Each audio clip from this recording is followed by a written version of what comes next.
Hey guys, it's me, Elizabeth Adams, and today, I just wanted to make a little video, mental checkpoint. This goes out to all my homies out there, all my friends who struggle with depression, maybe anxiety, or a different type of mental illness, bipolar disorder, whatever it might be. Maybe you're struggling with suicidal ideations. Maybe you've tried a few times, but you're still here. I just want you guys to know that if nobody else gives a damn, if you wake up in the morning, I do. And I know things can get really dark and lonely at times.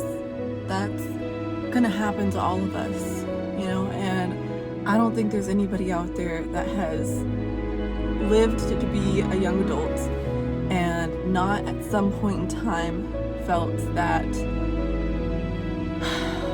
things are just maybe never gonna get any better and questioned, what the point of living even is.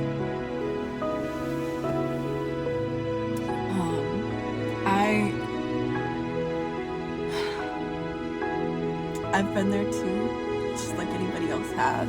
I want you to know that at the end of the day, you are not alone in this, right? And you're not crazy. It's not unusual.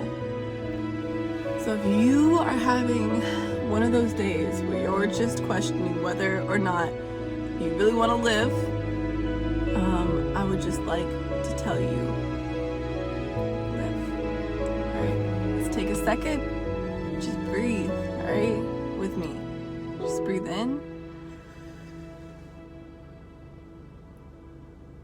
breathe out.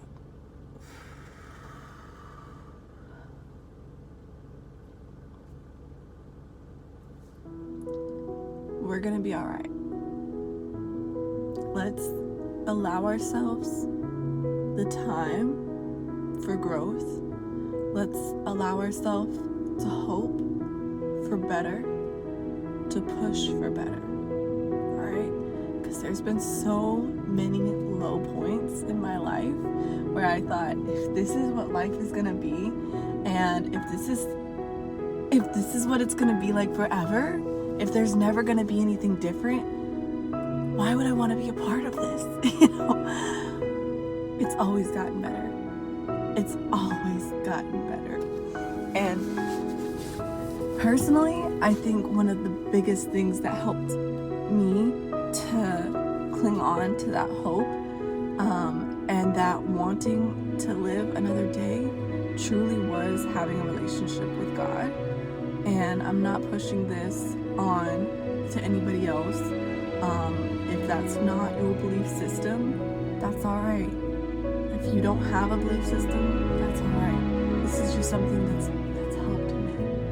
And knowing that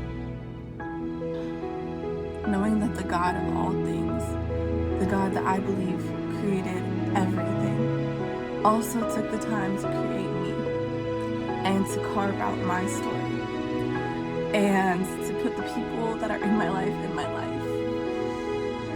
He loves me unconditionally, regardless of all the things that I've done, all of my shortcomings. My God still accepts me. And that's a love that I can't break. That's a love that I can't do anything to mess up. I'm sorry. When I started to understand that love, or just try to understand it because it's unfathomable to me, it makes me want to share that with somebody else, to let people know that, hey, if nothing else, if nobody else in this whole world care about you, know that the God who created everything,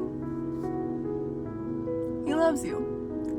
And there's nothing that you can do to earn that love. There's nothing that you can do to mess up him loving you. Let me read you a few passages real quick. They're filled with hope, and I think that they'll help you as much as they've helped me. May the God of hope fill you with all joy and peace as you trust in him, so that you may overflow with hope by the power of the Holy Spirit. That's Romans 15:13. The other one I have is, for I know the plans I have for you, declares the Lord. Plans to prosper you and not to harm you. Plans to give you hope and a future.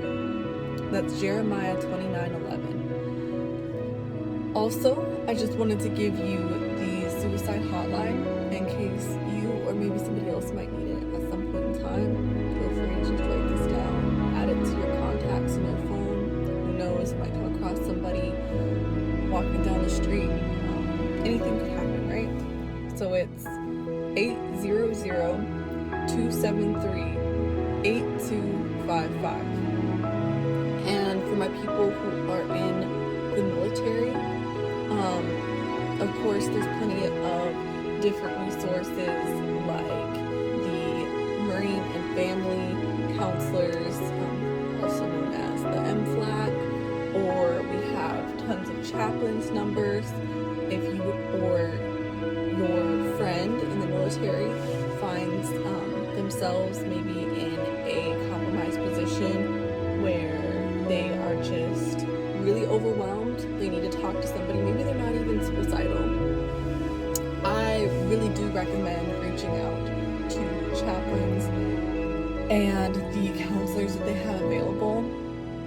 I could just go on for days talking about this, but I'll wrap it up just by saying that I have had to reach out and talk to chaplains and the MFLAC on numerous occasions, and I don't feel like any less of a Marine because of it. Personally, I think that people who make it out to be as something that means you're weak, really, it just reflects poorly on them. And we all recognize the fact that we're constantly dealing with different stressors, even if we're not in the battle zone with bullets flying down range. Even if, say, you might feel a little guilty because you're thinking about maybe your parents or your sister or somebody else, maybe one of your friends who had it way worse than you. Maybe they survived 3 tours to Iraq, or maybe they just grew up in a third world country and they recognized or witnessed their close friends or family being murdered right next to them, or horrific things like that, right? That doesn't, just because you're not dealing with that or something as extreme as that, does not mean that your issues are not valid or are not important or are not big enough to deal with or to try to seek help for. I've talked with chaplains when I was just, a little bit upset and maybe just wanting a second opinion about something, or maybe I was considering doing something a little bit outside of the rules, and I wanted to see, what they thought about that. And I've gotten some really good advice from some chaplains, okay? You'd be surprised. It can be very challenging to be friends with somebody who's going through a deep depressive episode.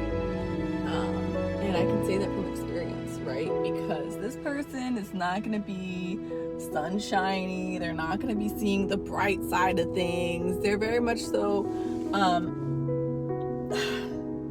it's going to be difficult for that friend to be there for you at that time, because they're not even able to show up for themselves right now. And not everybody is able to be the perfect friend to someone who's dealing with depression. There's no perfect rule book for how to be an amazing friend all the time, right? And when someone's going through depression, it affects everybody around them too, right? It does, to a certain extent. Does that mean that that person should feel guilty about that? Absolutely not. Absolutely not. We are very much so created so that it's normal for us to go through highs and lows. All right? If someone is constantly acting like they're on a high, they're constantly acting like they're always sunshiny and everything, I guarantee that that person is repressing a lot. And I can say that because I've been that person, right? Where I just wasn't showing people the other side of me. I just was like, I don't like those emotions, right? I don't like dealing with the, some people call it shadow work, where you're dealing with your past traumas and you're recognizing maybe all the things that might have hurt you from, say, your childhood, or, you know, different past experiences where you're like, oh, I'm just gonna skirt, you know. I've been the person to not deal with those things and to just put forward the happy face, and I'm telling you that all the pain is still very much so there with that person. I feel like I'm jumping around a lot. The best way that you can be there for a friend dealing with depression is to just let them know, even though they might not have, say, the mental stamina to be available for you. They might be self-isolating. They might be not up for talking. They might, you know, even agree to go out with you, but then have to leave early because they just want to go home and nap, you know. They might be apologizing because, you know, they're like, damn, everything really sucks. And they kind of maybe embody Eeyore, you know, where they're just like, the sun, yeah, it's nice out, but it's hot. It's raining. It's always raining. You know, let them feel those things. Let them express those things. Don't feel the need to always to give them the advice. You might hear them say some really dark crap and you're like, what the hell do I say to that? You know, they're like, yeah, it's nice, but, you know, my brother is dead. And you're like, what do I say? You know, like, we all lose things. One time I lost my pair of shoes. Don't try to relate it to you. Don't try to be the person with all the answers. If you are a religious person at all, maybe ask if they're comfortable with you praying for them. Just them knowing that you care enough to do that with them. It might help them feel a little bit better. Maybe just sit there with them in the silence. You know? Maybe all they feel like is just sitting there. I've seen those little short videos where it's like, can I just sit here with you? Sometimes that just means so much. To know that they're just willing to be there with you in whatever capacity that you're comfortable with. That's awesome. There are some ways that my friends have been there for me when I have been struggling to do anything, or, you know, to wake up or to just function normally. God. My best friend Grace, this crazy firecracker from Texas, beautiful soul. I met her volunteering, and for months and months and months, I didn't feel up to hanging out. I didn't feel up to seeing people, or, you know, I just was feeling blah, and I didn't know how to pinpoint it or how to feel better. And you know what she did? Instead of just cutting me off or, you know, forgetting about me, this crazy girl, she would make me food and buy me flowers, and she'd either leave it downstairs with the duty to deliver to my door, or she would just say, hey girl, if you want to come downstairs and, you know, just sit in my car for a minute, we don't have to go anywhere, we don't have to do anything, we can just talk to each other, and I'll just give you some food and some flowers, she was just so understanding and so willing to meet me right where I was. And if you don't have friends like that, it's okay, because guess what? I've met maybe 2 people like that in my whole life. And you know, sometimes friends will come and go, and sometimes they're not meant to be forever. But Grace is my forever friend. And I hope that you find forever friends too. It's just one way that you could be there. How can you be there for that person? How can you show up for them today? Just ask yourself those things. Because we live in a fallen world, and all of us have our darknesses inside of us. And the world very much so could use a little bit of light. And if you feel like you're in a place where you can share a little bit of your light, you can show it for somebody, you can help them out, be that person. If you're that person that needs somebody to show up for you, advocate for yourself. Please, fight for yourself. If that means calling up your counselor and asking for appointments, and they tell you, hey, we're busy unless you're suicidal. Are you going to kill yourself? No? They hang up? Screw them. Still keep on advocating for yourself. You are worth the fight. Alright? There's plenty of people out there that are going to tell you no, that are going to push you to the side. I need you to show up for yourself today.